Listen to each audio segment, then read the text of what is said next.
मेरे प्यारे हिंदी के प्रतियोगी अभ्यर्थियों, हिंदी वाग्धारा चैनल में आज आपका पुनः स्वागत है। एक नई श्रृंखला नए प्रश्नों के साथ। सारे प्रश्न किसी न किसी परीक्षा के आधार पर बनाए गए हैं या परीक्षा में पूछे गए हैं। आप हिंदी की कोई भी परीक्षा दे रहे हों, यदि आप इनका आदि से अंत तक अवलोकन कर रहे हैं तो आपकी परीक्षाओं के लिए बहुत ही उपयोगी होंगे। इसीलिए आप इनको शुरू से अंत तक जरूर देखें। आइए आज की श्रृंखला के पहले प्रश्न की शुरुआत हम लोग करते हैं। आज का पहला प्रश्न है, ऋजु का विलोम है। ए वक्र, बी सरल, सी सीधा। तो ऋजु का अर्थ ही होता है सरल या सीधा, तो इसका विलोम टेढ़ा या वक्र होगा, इसलिए विकल्प ए इसका सही हो जाएगा, वक्र। सत्य से कोई मतलब नहीं। प्रश्न नंबर 2, निषिद्ध का विलोम है। मान्य, अमान्य, विहित कोई नहीं। निषिद्ध माने मना का किया हुआ, विहित माने मान्य, इसलिए माना हुआ, तो मान्य ना होकर के शुद्धतम रूप इसका विहित होगा। विकल्प सी हमारा सही हो जाएगा, विहित। प्रश्न नंबर 3, अर्जन का विलोम है। अर्जित, अनर्जित, उपार्जित, व्ययन। अर्जन माने कमाना, इकट्ठा करना, व्ययन माने खर्च करना, तो विकल्प डी हमारा सही हो जाएगा, व्ययन, व्यय करना, खर्च करना। प्रश्न नंबर 4, अश्लील का विलोम है।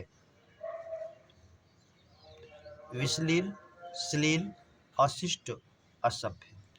श्लील माने होता है सदाचार, शिष्ट, तो अश्लील, अश्लील माने होता है अशिष्ट, तो श्लील, शिष्ट, अश्लील, अशिष्ट, तो अश्लील का विलोम श्लील, शिष्ट, विकल्प बी हमारा सही हो जाएगा। प्रश्न नंबर 5, चंचरी का पर्याय है। चंचरी का अर्थ भौरा होता है, पर्यायवाची। द्विरेफ, दो रेफ वाला, इसलिए भ्रमर है। मधु, मधु का पान करने वाला, ये भी है। भृंग, भृंग भृंग की आवाज़ करते हुए गमन करता है, इसलिए ये भी है। इसीलिए तीनों होने के कारण विकल्प डी हमारा सही हो जाएगा, सभी। प्रश्न नंबर 6, प्रत्युत्पन्न मति का अर्थ है। उल्टी खोपड़ी, सहनशील, तत्पर बुद्धि, मंदबुद्धि। प्रत्युत्पन्न मति जो किसी कार्य के लिए तुरंत उसका विवेक काम कर जाए उसको प्रत्युत्पन्न मति कहते हैं, उसको तत्पर बुद्धि कहते हैं, इसलिए विकल्प सी हमारा सही हो जाएगा। प्रश्न नंबर 7, वनिता का पर्याय है। ए सफरी, बी विधु, सी महिला, डी वैदेही। तो वनिता माने स्त्री होता है, महिला होता है, इसलिए विकल्प सी सही हो जाएगा, महिला। प्रश्न नंबर 8, 2 बार जन्म लेने वाला वाक्यांश का एक शब्द है। वाचाल, द्विज, अंडज, पोषक। तो ज माने उत्पन्न होना, पैदा होना, द्विज 2 बार जन्म लेने वाला जो अनेकार्थी शब्द बनता है, जिसका अनेकार्थी रूप होता है ब्राह्मण, पक्षी, चंद्रमा, दांत, वैश्य भी मानते हैं। प्रश्न नंबर 9, जिसे वचन द्वारा वर्णन ना किया जा सके। अवर्णनीय, अनिर्वचनीय, निर्वचनीय, वचनीय। तो जिसको वचन या वाणी द्वारा वर्णन ना किया जा सके उसको अनिर्वचनीय कहते हैं, इसलिए, और जिसका किया जा सके उसको निर्वचनीय, इसलिए विकल्प भी सही हो जाएगा हमारा, अनिर्वचनीय। प्रश्न नंबर 10, यदि आ या आ के बाद ई या ई आए तो होगा ओ, आई, ए, आई। तो आ या आ के बाद ई या ई आए तो हमारा गुण स्वर संधि होती है आद गुणा से, इसलिए ये होगा, विकल्प सी हमारा सही हो जाएगा, ये। प्रश्न नंबर 11, विसर्ग संधि में विसर्ग का मेल होता है। यानी विसर्ग संधि में विसर्ग का मेल किससे होता है, किससे? स्वर से, व्यंजन से, विसर्ग से, डी ए प्लस बी से। तो विसर्ग संधि में विसर्ग के बाद या तो स्वर आएगा या व्यंजन आएगा, क्योंकि किसी भी शब्द की शुरुआत विसर्ग से नहीं होती है, इसलिए विकल्प डी हो जाएगा, ए प्लस बी। यानी स्वर से भी व्यंजन से भी शुरुआत होगी तो उसमें विसर्ग संधि होगी। प्रश्न नंबर 12, यथा विधि में समास है। तत्पुरुष, कर्मधारय, अव्ययीभाव, द्वंद्व। तो यथा विधि, यथा उपसर्ग है विधि के अनुसार, इसलिए जो है अव्ययी भाव में जाएगा, प्रथम पद यथा अव्यय के रूप में है, उपसर्ग के रूप में है, विकल्प सी सही होगा, अव्ययी भाव। प्रश्न नंबर 13, जिस समास में दोनों पद समान रूप से प्रधान हो तो वह समास होगा अव्ययी भाव, कर्मधारय, तत्पुरुष, द्वंद्व। उभय पद प्रधान समास होता है, आप जानते हैं द्वंद्व समास, तो दोनों पद समान रूप से प्रधान होंगे, चाहे उभय पद प्रधान कहिए तो द्वंद्व समास होता है, विकल्प डी हमारा सही हो जाएगा, द्वंद्व। प्रश्न नंबर 14, उसमें ना पत्ते थे ना फूल थे, किस प्रकार का वाक्य है? सरल वाक्य, संयुक्त वाक्य, मिश्र वाक्य, कोई नहीं। अब इसमें जो है वाक्य को दोनों को जोड़ रहा है, उसमें ना फूल थे और उसमें ना पत्ते थे और ना फूल थे, संयुक्त रूप का इसमें द्योतित हो रहा है, इसलिए विकल्प भी सही हो जाएगा, संयुक्त वाक्य। प्रश्न नंबर 15, यह चित्र इस दीवार पर असंगत है। ये सारे प्रश्न परीक्षाओं में पूछे गए हैं, चाहे किसी परीक्षा के हों। कैसा वाक्य है? आज्ञावाचक, विधिवाचक, असंग, निषेधवाचक। यह चित्र इस दीवार पर असंगत है, यानी मना है, निषेध किया गया है, इसलिए विकल्प डी हमारा सही हो जाएगा, निषेधवाचक। अगला प्रश्न नंबर 16, वह पढ़ता भी है और नौकरी भी करता है, कैसा वाक्य है? दो वाक्यों को कंजंक्शन जोड़ रहा है, पढ़ता भी है, नौकरी भी करता है, दोनों वाक्य स्वतंत्र हैं और से जोड़ रहा है, इसलिए संयुक्त वाक्य होगा, विकल्प भी हमारा सही हो जाएगा, संयुक्त। प्रश्न नंबर 17, अरे तुम वहां चले गए, रेखांकित में कौन सा विराम चिन्ह प्रयुक्त है? ये इस चिन्ह पर रेखांकन किया गया है, इसमें पूछ रहा है कौन सा है? विस्मय बोधवाचक, प्रश्नवाचक, लाघव, उद्धरण। तो विस्मयादि बोधक अब का ये लक्षण है विस्मयवाचक, इसलिए विकल्प ए सही हो जाएगा, विस्मयवाचक।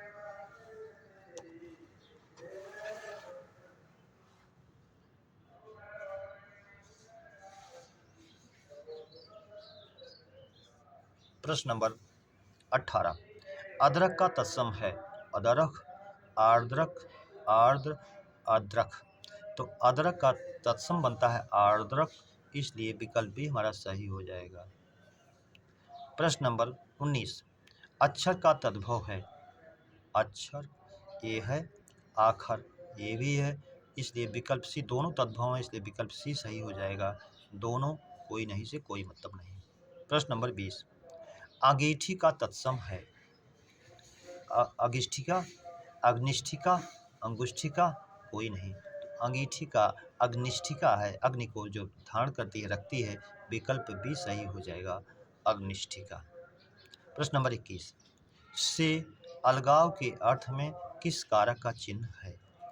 करण, संप्रदान, अपादान, अधिकरण। तो जानते हैं अलगाव के अर्थ में अपादान कारक होता है, इसलिए विकल्प सी हमारा सही हो जाएगा, अपादान। प्रश्न नंबर 22, बेटा का तत्सम है ए वत्स, बी बेटे, सी पुत्र, डी कोई नहीं। तो बेटा का तत्सम वत्स होता है, बछड़ा का भी होता है, तीन शब्दों का तत्सम एक ही होता है, बेटा, बछड़ा, बछड़ा और बच्चा। कोई भी शब्द दे आपको, तीनों का एक ही तत्सम मानेंगे, वत्स। तो तीन सब में सही होगा हमारा वत्स। प्रश्न नंबर 23, छत्री का तद्भव रूप है खत्री, छत्री, छत्री, डी सभी। तो छत्री का तद्भव रूप जो है खत्री होता है, इसलिए विकल्प ए सही हो जाएगा। प्रश्न नंबर 24, सतकंडा में समास है तत्पुरुष, कर्मधारय, अव्ययी भाव, बहुरी। सतखंडा 7 महलों वाला भवन सतखंडा कहा जाएगा, बहुरी समास में जाएगा, इसलिए विकल्प डी हमारा सही हो जाएगा। प्रश्न नंबर 25, सहस्राक्ष में समास है बहुब्रीहि, कर्मधारय, तत्पुरुष, द्वंद्व। सहस्राक्ष, सहस्र हजारों नेत्र हैं जिसके, वो एक ही देव के हैं, भगवान इंद्र के, बहुब्रीहि समास में जाता है, इसलिए विकल्प ए सही हो जाता है, बहुब्रीहि। प्रश्न नंबर 26, जब भी आप आओ मुझसे मिलो, वाक्य के किस अंश में त्रुटि है? आओ, मिलो, दोनों, कोई नहीं। तो जब आप सम्मान दे रहे हैं तो पूरा सम्मान देना चाहिए, यहाँ आओ की जगह आइए होना चाहिए, मिलो की जगह मिली होना चाहिए। अगर ऐसा होता तो वाक्य शुद्ध होता, कोई भी अशुद्धि ना होती। अब अशुद्धि दो जगह है, आओ और मिलो, इसलिए विकल्प सी सही हो जाएगा, दोनों। प्रश्न नंबर 27, वह दौड़कर आया। उक्त वाक्य में है संज्ञा, पूर्वकालिक क्रिया, क्रिया विशेषण, कोई नहीं। वह दौड़कर आया, यानी वह दौड़कर आया तो दौड़कर आया, दौड़ता हुआ आया। तो अगर दौड़कर आया तो यहाँ एक क्रिया की विशेषता बता रहा है, तो इसका मतलब दौड़ता हुआ आया क्रिया विशेषण में जाएगा, विकल्प सी हमारा सही हो जाएगा। प्रश्न नंबर 28, शुद्ध शब्द है आशीर्वाद, आशीर्वाद लिखा गया अशुद्ध है। आनुषंगिक, अनुषंग प्लस इक, आनुषंगिक, विकल्प बी सही होता है। आगामी, आगामी नहीं आगामी होता तो शुद्ध होता। अहिल्या, अहिल्या की जगह अगर अहल्या होता तो ये भी शुद्ध होता। प्रश्न नंबर 29, युद्ध का संधि विच्छेद है युद्ध प्लस धा, युद्ध प्लस धा, युद्ध प्लस धा, कोई नहीं।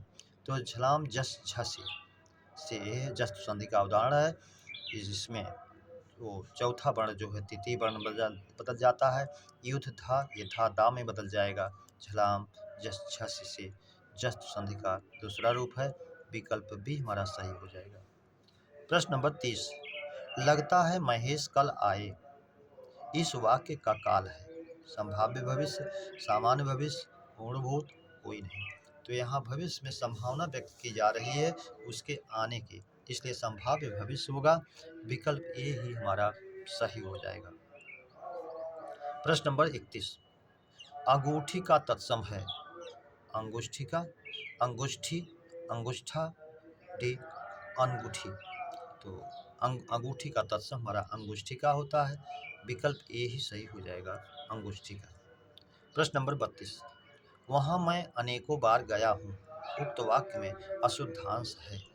वहाँ अनेकों बार गया, जहाँ भी आप अनेकों किसी भी रूप में मिले ये हमेशा अशुद्ध होता है। ये स्वयं में बहुवचन है जो अनेक के रूप में जाना जाता है, इसलिए विकल्प भी ये अशुद्धांश है, वो अनेकों।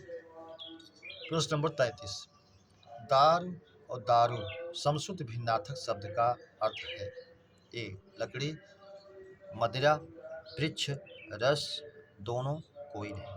तो दारू माने लकड़ी होता है, जैसे आप कहते हैं यूप दारू, यज्ञ के लिए लकड़ी, और दारू माने होता है शराब, मदिरा। तो पहला विकल्प ही हमारा सही हो जाएगा, लकड़ी और मदिरा, विकल्प ए। प्रश्न नंबर 34, चढ़ चेतक तलवार उठा, करता था भूतल पानी को, राणा प्रताप सिर काट काट, करता था सफल जवानी को। उपर्युक्त पंक्ति में रस है करुण, वीर, श्रृंगार, अद्भुत। तो वीर रस का परिचायक है ये, इसलिए विकल्प भी सही होगा हमारा, वीर रस। अगला प्रश्न है, बहुरी विचार कीन्ह मन माही, और सीय वदन सम हिमकर नाही। अब यहाँ गोस्वामी तुलसीदास जी ने सीता के मुख को चंद्रमा से भी महान बता दिया है, उपमा अलंकार का विपरीत कर दिया है। उपमा अलंकार में उपमेय जो है उपमान से बड़ा होता है, लेकिन यहाँ उपमेय को उपमान से बड़ा बता दिया गया है। तो जब ऐसा किया जाता है तो उपमा अलंकार का विपरीत विरोधी प्रतीप अलंकार हो जाता है, और यहाँ प्रतीप अलंकार है क्योंकि सीता के मुख को चंद्रमा से महान बताया गया है, इसलिए विकल्प भी सही हो जाएगा, प्रतीप अलंकार।